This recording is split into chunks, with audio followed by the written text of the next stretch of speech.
La votación final sobre el Código Orgánico de la Salud prevista para este jueves se suspendió sin una fecha definida para su realización. La integración del Sistema Nacional de Salud, el uso terapéutico del cannabis, el aborto como emergencia obstétrica, la necesidad de reformas en la medicina prepagada, la actualización del listado de enfermedades catastróficas y la defensa de la carrera sanitaria son algunos de los temas más discutidos. La entrevista a la carta, en diálogo directo con los protagonistas de los hechos.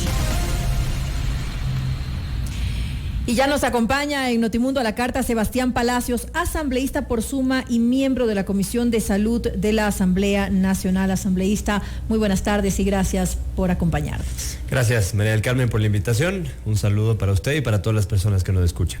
Bueno, como lo dije hace un momento, la votación final fue suspendida ayer. Son 7 años que el país está esperando que la Asamblea Nacional le dé vida a esta normativa legal. ¿Cuánto tiempo más vamos a tener que seguir esperando los ecuatorianos? Bueno, eso depende de que existan los votos en la Asamblea. Debo decir que si bien el Código de la Salud lleva más de 7 años ya en discusión, en este periodo legislativo se ha planteado un texto diferente al que existía en el periodo anterior. Ayer nos llamaron a votación ya en la Asamblea, esperábamos poder votar finalmente el Código de la Salud, pero se generaron 2 problemas. El uno es que no existían los votos necesarios, aparentemente, y el segundo es que nos enteramos que se pensaba hacer una votación única de todo el Código de la Salud. Debo decir ahí que es un código muy amplio, son más de 400 artículos. Y la postura de mi movimiento, el movimiento Suma, siempre fue que lo responsable es hacer una votación por libros, tal cual como se hizo en la comisión. Yo pertenezco a la Comisión de Salud, ahí votamos por libros, porque puede ser que algún legislador o algún grupo político esté de acuerdo con la gran mayoría de libros, pero quizás no con un libro, y eso tiene que evidenciarse en la votación. Entonces, al no haber ni un acuerdo en votos, ni un acuerdo en la forma de votar, entiendo que por eso se movió la sesión. Ese es el motivo por el cual no se genera el escenario adecuado para la votación, ni siquiera para que se lleve a cabo la votación. Efectivamente, María del Carmen, y eso sumado a que todavía hay algunos temas dentro del Código de la Salud que generan preocupación, hace que no podamos tener esa sesión que yo creo todos los ecuatorianos esperan, de poder ya ver cuál es la votación en un Código de la Salud que es tan importante en concepto para todo el país. Justamente y por cuestión de tiempo, sobre 2 de esos temas álgidos quisiera conversar con usted, asambleísta. El caso del aborto como emergencia obstétrica, sé que ahí están bastante entrampados. De alguna forma hay quienes consideran que la ley estaría motivando, estaría promocionando el aborto con esto. Quisiera saber cuál es su opinión y poder explicarlo de mejor forma también a la ciudadanía. Es muy importante ser claros en este tema, María del Carmen, y decir que desde el concepto, el Código de la Salud no puede despenalizar algo que ya se encuentra penalizado en el Código Integral Penal. De hecho, tenemos un próximo reto en la Asamblea Nacional que será tratar el Código Integral Penal, y ahí se planteará la despenalización del aborto en casos de violación, pero esa es una discusión aparte. En el Código de la Salud, pero en este momento no está ligado de ninguna manera con lo que se establecería en el Código Orgánico de la Salud. Exactamente, porque una cosa es el COIP, que plantea sanciones, penas, delitos, y otra cosa es el Código de la Salud, que se enfoca en la atención médica. Entonces, ¿qué es lo que dice el Código de la Salud al respecto? Primero, entiende al aborto como una emergencia obstétrica.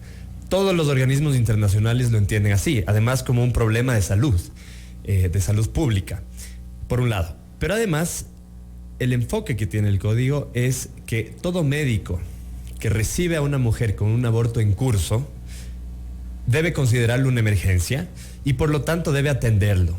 Ese es el enfoque del Código de la Salud, porque el código no puede decir que el médico debe denunciar o que debe actuar como un juez o como un fiscal. Es decir, quedaría establecido que el médico no podría negarse a atender a una mujer que acude a un centro de salud con un aborto en curso. Exacto. Para salvar la vida de la paciente. Efectivamente, y usted lo ha dicho muy bien. que acude a un centro de salud con un aborto en curso, porque otra cosa es decir que el médico le va a practicar un aborto. Para eso hay causales que despenalizan ya en el país. Esa puede ser la confusión, Exacto, tal vez. sí, efectivamente esa es la confusión. Ha habido lamentablemente mucha desinformación al respecto. Han habido grupos que han tergiversado el enfoque del Código de la Salud. Y lo que dice es eso: si es que una mujer llega con un sangrado por un aborto en curso, que además del aborto puede darse por diferentes motivos, incluso naturales, puede ser un aborto espontáneo, el médico tiene la obligación de atenderla y de considerarlo una emergencia, es decir, atenderlo de forma emergente porque la vida de la madre corre Claro, peligro. puede perder la vida por una hemorragia. Así es. Actualmente, ¿qué ocurre?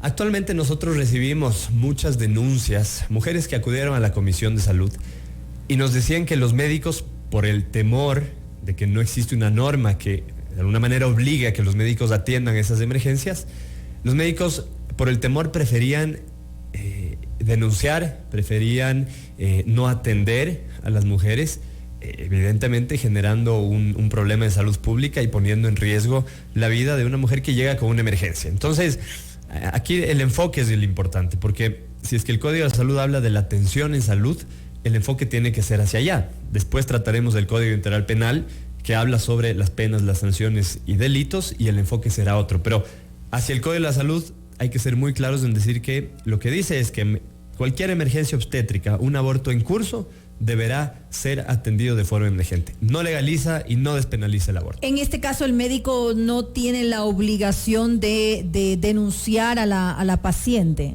sin importar, digamos, los meses de gestación que tenga, porque en muchos casos podrán ser de apenas semanas, en otros podrán ser de algunos meses. Claro, el médico tiene la obligación de atender, porque la función de un médico es salvar vidas. Vamos a poner un ejemplo similar. Si es que llega una persona con una herida de un cuchillo o una herida de bala, ¿qué tiene que hacer el médico? Atender a ese paciente. Ya será otra instancia, la instancia judicial, la que tiene que establecer cuáles son los protocolos de definir si es que la herida de bala fue porque él tuvo la culpa, porque estuvo en una riña, porque él es un delincuente.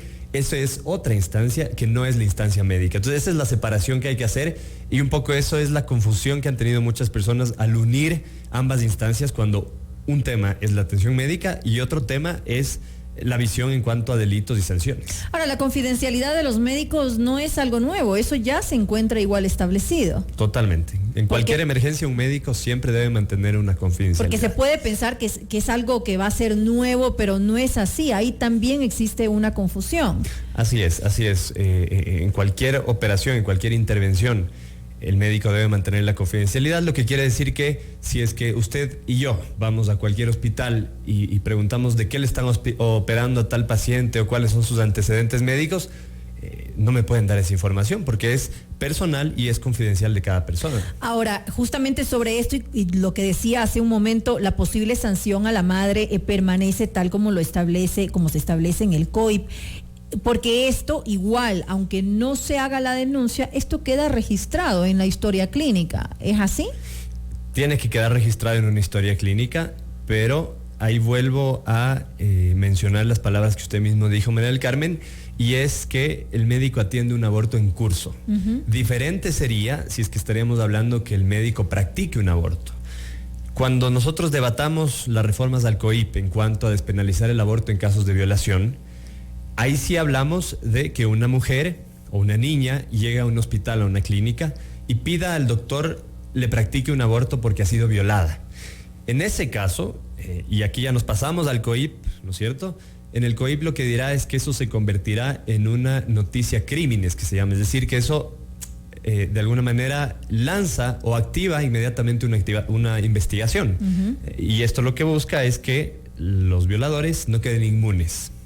Ya, pero por ejemplo, si hablamos de que esto queda registrado, este hecho queda registrado en la historia clínica de la casa de salud respectiva, Eso significa que debería de alguna forma haber un control por parte de la Fiscalía, que cada cierto tiempo, digamos, asistan a casas de salud para analizar historias clínicas de los pacientes, porque como lo mencionamos hace un momentito, a pesar de que no se haga la denuncia, la madre, no estoy hablando del médico, la madre sigue siendo responsable si es que ella voluntariamente practicó un aborto. Obviamente sigue teniendo sanción de acuerdo al Código Orgánico Integral Penal. Entonces me imagino que eso ya depende a otra institución, depende a la Fiscalía, pero ¿debería haber un control permanente sobre esto en las casas de salud?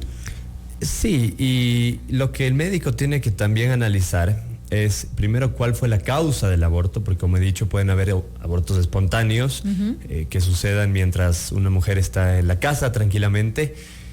Y además deberá también el médico revisar cuáles son esas causales que están despenalizadas, porque recordemos que en el país, si bien el aborto está penalizado, hay dos causales que lo despenalizan, y es cuando una mujer con discapacidad mental ha sido violada, y esta es muy importante, la segunda, cuando la vida de la madre corre peligro o su salud corre también ese peligro.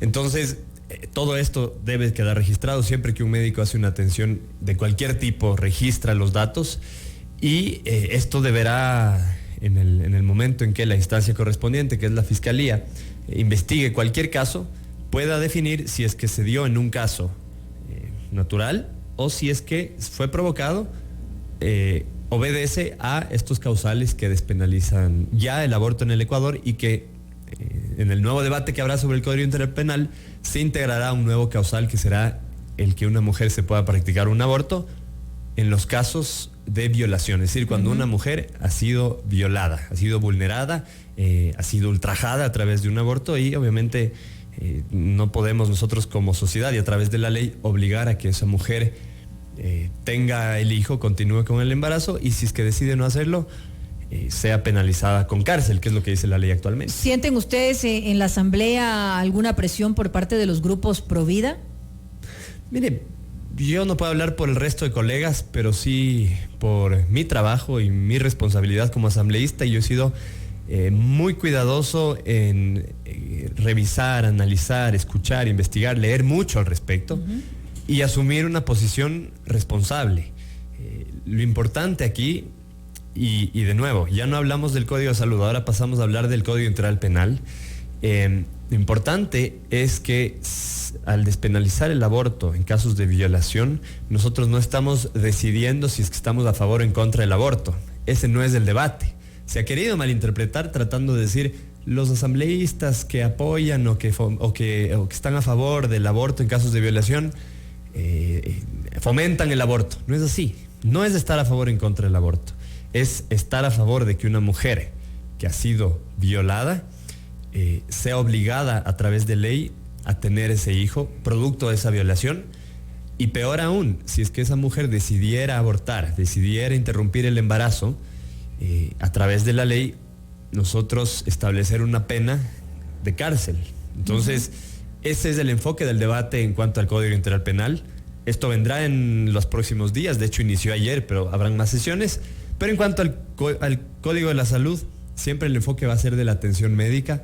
Y lo mismo en cuanto a los otros temas polémicos que usted mencionaba al inicio, cannabis para uso medicinal, no es legalizar la marihuana en el Ecuador. Lastimosamente no nos quedó tiempo, ya tenemos que finalizar el noticiero. Yo quería analizar un poco con usted también es lo correspondiente al uso del cannabis medicinal, que también es bastante discutido, está siendo bastante debatido en nuestro país y en la Asamblea Nacional. Y solo voy a decir una cosa rápida alrededor de eso. Se tomó la decisión en la Asamblea de quitar de la norma del Código de la Salud lo que tiene que ver con el cultivo, con la cosecha del cannabis para uso medicinal. Solamente va a quedar en el texto que se permita la importación, y para eso deberá haber normativa secundaria para que no se generen problemas alrededor de eso. Entonces, de alguna forma eso quita esa preocupación que había, que esto genere plantaciones ilegales y demás. solamente que no pueden ser adecuadamente controladas, porque inicialmente en el proyecto se establecía que además iba a ser el Ministerio de Salud el que tenía que encargarse de todo el control. Bueno, y con esto ahora sí finalizamos. Le queremos agradecer a Sebastián Palacios, él es asambleísta por Suma y miembro de la Comisión de Salud de la Asamblea Nacional. Asambleísta, gracias por acompañarnos. Muchísimas gracias, María del Carmen. Vamos a estar pendientes de que la votación se haga por libros. Eso va a ser muy importante y va a depender de eso, obviamente, la decisión que nosotros tomemos en cuanto a nuestro voto del Código de la Salud. Gracias, y con eso también finalizamos Notimundo a la carta, amigos. Gracias por acompañarnos y que disfruten de una agradable tarde.